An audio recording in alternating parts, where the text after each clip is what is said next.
ሰላም ሰላም ክቡራት ተኸታተልቲ ፍልጠት ቲቪ ንሎም መዓንቲ ኸኣ ከምቲ ልሙድ ንዓኹም ይጠቕሙን ይምህሩን እዮም ዝበልክዎም ቅልል ዝበሉ 10 ሕቶታት ሒዘልኩም መፅእ ኣለኹ። ንስኹም ከኣ ነዛ ቪድዮ ካብ መጀመርታ ክሳብ መወዳእታ ተኸታቲልኩም ኣብ መወዳእታ ካብ 10 ክንደይ ከም ደምፃኹም ኣብ ኮመንት ምፅሓፍ ከይትርስዑ። ካልእ ነዛ ቪድዮ ላይክ ብምግባር ጀምርዋ። ናይዛ ቻነለይ ቤተሰብ ዘይኮንኩም ከኣ ቤተሰብ ንምዃን ሳብስክራይብ ግበሩለይ። ካብ መጀመርታ ክሳብ መወዳእታ ሓቢርኩም ንኽትፀንሑ እንዳዓደምኩ ሕጂ ናብ ናይ ሎም መዓንቲ ሕቶታት ኣይከብለኩም።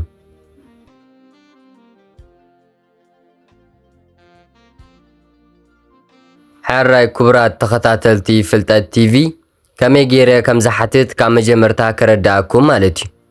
መጀመርያ ብትግርኛ ትርጉሙ የንብበልኩም ካብኡ ቀፂለ ከዓ እስኹም ክትመርፁ 5 ሰከንድ ዕድል ይህበኩም። ድሕሪ 5 ሰከንድ ከዓ ኣየነይቲ ትኽክል መልሲ ከም ዝኾነት ኣነ ይነግረኩም ማለት እዩ። ሕጂ ንቐፅል። ሓራይ ቁፅሪ 1 ሕቶና ትኸውን ኮፍ በል ወይ ከዓ ኮፍ በሊ ንምባል ካብዘን 3 ምርጫታት ኣየነይቲ ኢና ንጥቀም?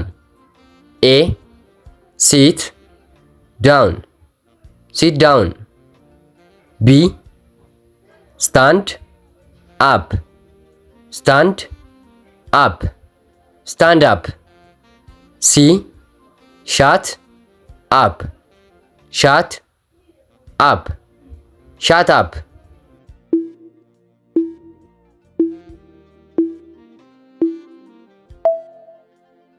The answer is A ኮፍ በል ወይ ከዓ ኮፍ በሊ ንምባል ኤ ሲት ዳውን ኢልና ንጥቀም ማለት እዩ።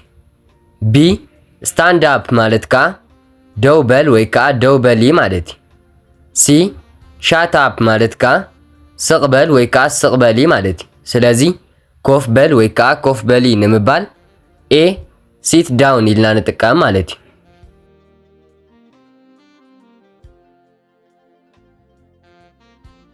ሓራይ መበል ካልአይቲ ሕቶና ትኸውን ከዓ ጽቡቕ ስራሕ ንምባል ካብዘን 3 ኣየነይቲ ኢና ንጥቀም? ኤ ጉድ ላክ ጉድ ላክ ጉድ ላክ፣ ቢ ጉድ ጃብ ጉድ ጃብ ጉድ ጃብ፣ ሲ ጉድ ባይ ጉድ ባይ ጉድ ባይ።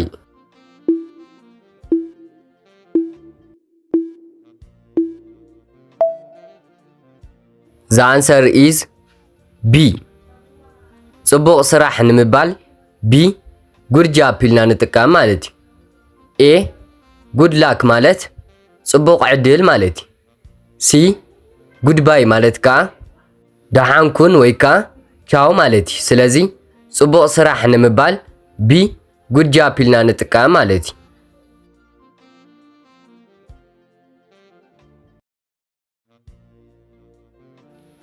ሓራይ መበል ሳልሰይቲ ሕቶና ትኸውን ከዓ ተስእ ወይ ከዓ ተስኢ ንምባል ካብዘን 3 ኣየነይቲ ኢና ንጥቀም? ኤ ጌት ኣፕ ጌት ኣፕ ጌት ኣፕ፣ ቢ ስፒክ አፕ ስፒክ አፕ ስፒክ አፕ፣ ሲ ቼር አፕ ቼር አፕ ቼር አፕ።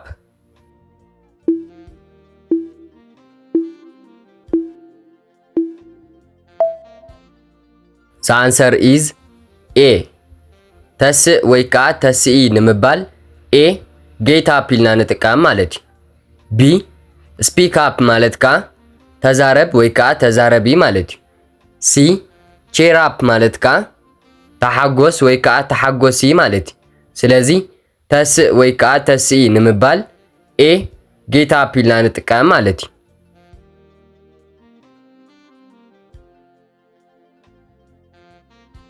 ሓራይ መበል ራብዒቲ ሕቶና ትኸውን ከዓ ሕጉስ እየ ንምባል ካብዘን 3 ኣየነይቲ ኢና ንጥቀም? ኤ አይ አም ሃፒ አይ አም ሃፒ አይ አም ሃፒ፣ ቢ አይ am sad. I am sad. I am sad. C. I am sorry. I am sorry. I am sorry.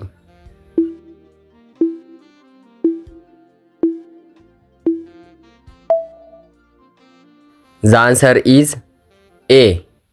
ሕጉስ እየ ንምባል A. I am happy ኢልና ንጥቀም ማለት እዩ። B. I am sad ማለት ካ ሓዚነ ኣለኹ ማለት እዩ። C.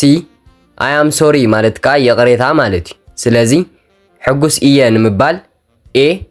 I am happy ኢልና ንጥቀም ማለት እዩ።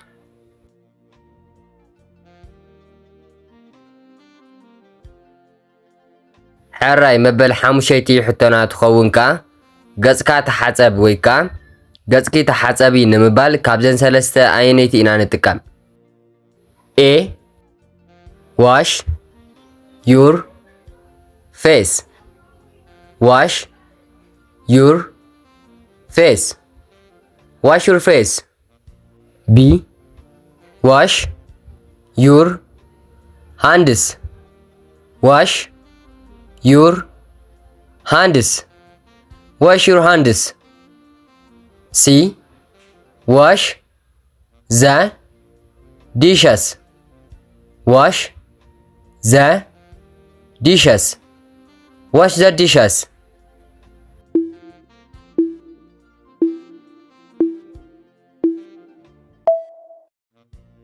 The answer is A. ገጽካ ተሓጸብ ወይ ካ ገጽኪ ተሓጸቢ ንምባል A. Wash your face ኢልና ንጥቀም ማለት እዩ። B. Wash your hands ማለት ካ ኢድካ ተሓጸብ ማለት እዩ። C. Wash the dishes ማለት ካ ኣቑሑት ሕጸብ ወይ ካ ኣቑሑት ሕጸቢ ማለት እዩ። ስለዚ ገጽካ ተሓጸብ ወይ ካ ገጽኪ ተሓጸቢ ንምባል A. Wash your face ኢልና ንጥቀም ማለት እዩ።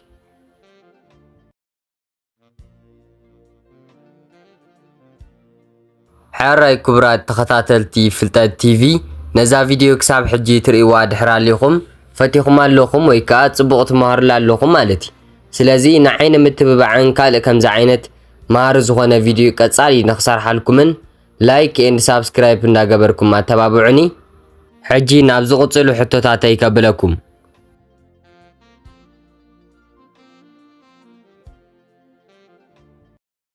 ሕራይ መበል ሻድሸይቲ ሕቶና ትኸውን ከዓ መግቢ ቀርብ ንምባል ካብዘን ሰለስተ ኣየነይቲ ኢና ንጥቀም? A. Finish your food. Finish your food. Finish your food. B. Serve the food. Serve the food. Serve the food. C. Dinner is ready. Dinner is ready. Dinner is ready.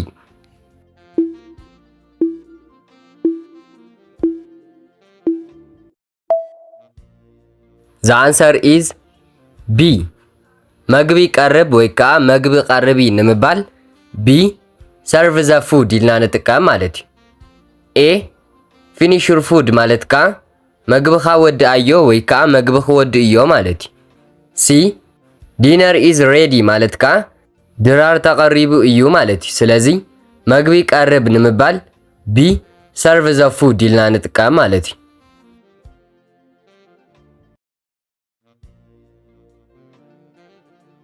ሕራይ መበል ሻውዒቲ ሕቶና ትኸውን ከዓ ወድኣዮ ወይ ከዓ ወድእዮ ንምባል ካብዘን ሰለስተ ኣየነይቲ ኢና ንጥቀም? A. Try it. Try it. Try it. B. Bring it. Bring it. Bring it. C. Finish it. Finish it. Finish it.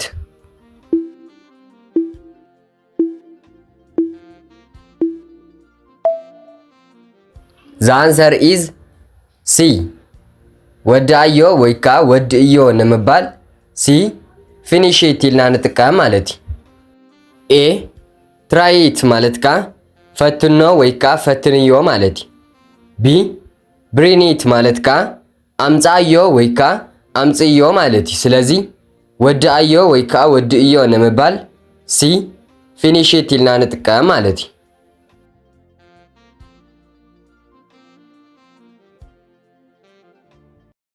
ሓራይ መበል ሻምነይቲ ሕቶና ትኸውን ከዓ ንምንታይ ንምባል ካብዘን ሰለስተ ኣየነይቲ ኢና ንጥቀም? ኤ ዋይ ቢ ሃው ሲ ዋት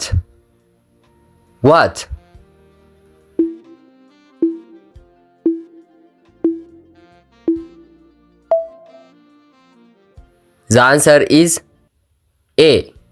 ንምንታይ ንምባል A ዋይ ኢልና ንጥቀም ማለት እዩ። B ሃው ማለት ከዓ ከመይ ማለት እዩ። C ዋት ማለት ከዓ እንታይ ማለት እዩ። ስለዚ ንምንታይ ኢልና ንምጥቃም A ዋይ ኢልና ንጥቀም ማለት እዩ።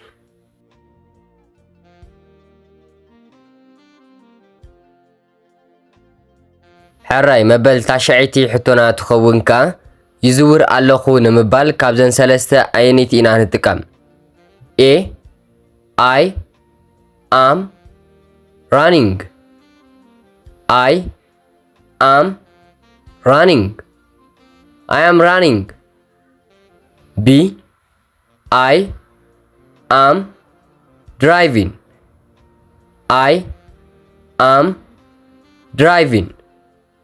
I am driving C I am cooking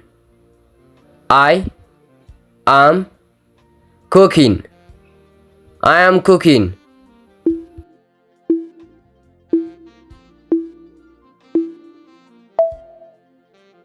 The answer is B.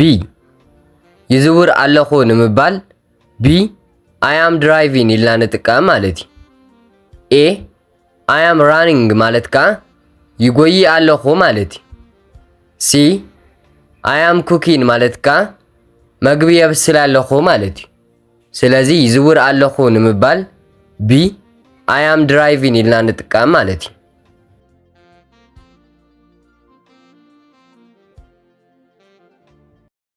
ሓራይ መበል 10 ናይ መወዳእታን ሕቶና ትኸውን ከዓ ይቕረ በለለይ ንምባል ካብዘን ሰለስተ ኣየነይቲ ኢና ንጥቀም? A forgive me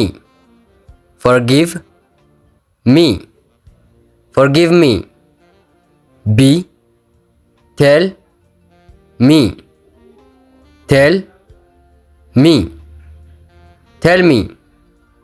C call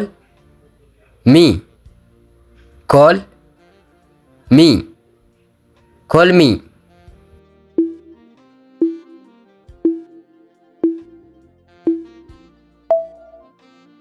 The answer is A.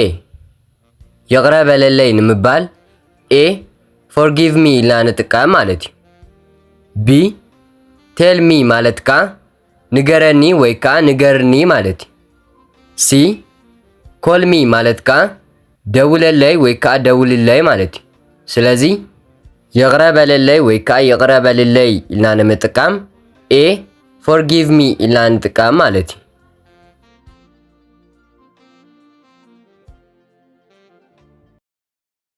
ሓራይ ክቡራት ተኸታተልቲ ፍልጠት ቲቪ ካብ መጀመርታ ክሳብ መወዳእታ ሓቢርኩም ስለ ዝፀናሓኹም ብጣዕሚ እንዳመስገንኩ ንሎማዓንቲ ዝሓስክዎ ኣብ ዝወዲእ ኣለኹ ካልእ ካብ 10 ክንደይ ከም ደምፃኹም ኣብ ኮመንት ምፅሓፍ ከይትርስዑ ክሳብ ሕጂ ነዛ ቪድዮ ላይክ ነዛ ቻነለይ ከዓ ሳብስክራይብ ዘይገበርኩም ከዓ ነዛ ቪድዮ ላይክ ነዛ ቻነለይ ከዓ ሳብስክራይብ ብምግባር ወድእዋ ንሎማዓንቲ ዝሓስክዎ ነዚ መስል ነይሩ ኣብ ዝቕፅል ቪድዮ ክሳብ ንራኸብ ቻው